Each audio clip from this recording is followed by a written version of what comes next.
دن براون متولد 22 ژوئیه 1964 میلادی در شهر اکستر نیو همشایر انگلستان است.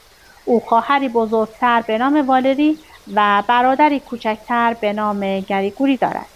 پدر دن، ریچارد براون که او را دیک صدا می‌کنند، در مدرسه عالی فیلیپس از مدرسه‌های ملی بسیار مهم انگلستان تدریس می‌کرد.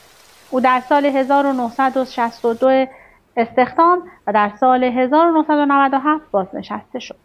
دیک در سال 1989 جایزه ویژه ریاست جمهوری امریکا را در بخش علوم و تدریس ریاضی از رئیس جمهور وقت جورج H.W. بوش دریافت کرد.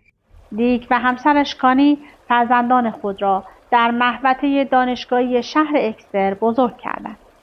این محیط علاوه بر ملاقات‌های شخصیت‌های برجسته